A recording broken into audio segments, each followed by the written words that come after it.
We definitely tried to challenge ourselves sonically. You know, we really wanted the sounds on the album to be interesting, and there was a lot of kind of tone diving and stuff we did with our producer, Justin Melville Johnson.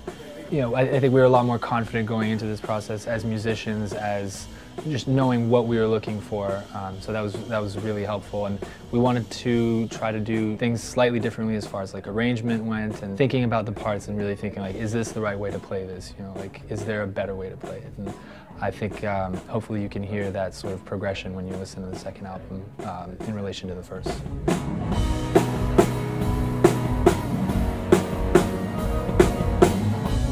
There were actually a whole bunch of different configurations and setups that we used. Yeah, I messed around with the Constantinoples a lot. I was using the new Beats 14-inch. I used the Master Sounds for some stuff, and used some kind of dirty, chewed up 13-inch hybrid Ks. So there was actually, it's funny, there was one cymbal that we'd never changed the entire time, and it was the Dark Crash. It was a 19-inch Dark Crash.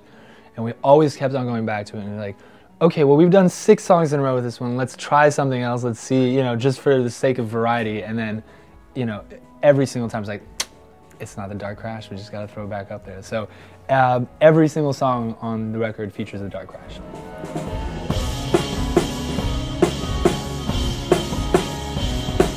There was one surprise cymbal for us, which was the ping ride, and we kind of thought, when you hear it in person, it's so over the top defined, and it's so, you know, clear and crisp. We didn't know how it would read on the record. And there's one part where it's 16th notes in anagram, and we wanted to make sure they were super defined. There's no bleeding on top of each other, and we tried a whole bunch of different symbols. And finally, we tried the ping. We went into the tracking room, listened to it, and it was one of those like, oh, there it is. That's the sound we were looking for. So.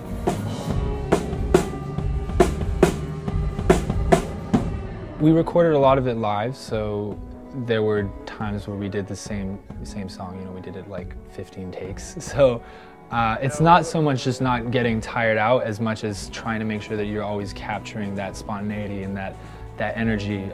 And sometimes, you know, take 12, take 15, take 20, whatever, you know, it's really hard to conjure that up. But that was definitely one of the challenges for me, and I just had to try to focus, you know, all that energy. And those 4 or 5 minutes that you're doing a take, you're fully concentrated and focused.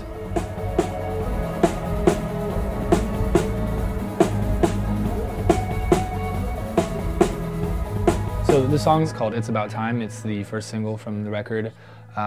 It was actually one of the earlier songs we wrote, and when we wrote it, we didn't even know if it was going to become like a Young the Giant song, because it's very different. There's a lot of starting and stopping, and dynamically it's different than you know, a lot of things we've done in the past.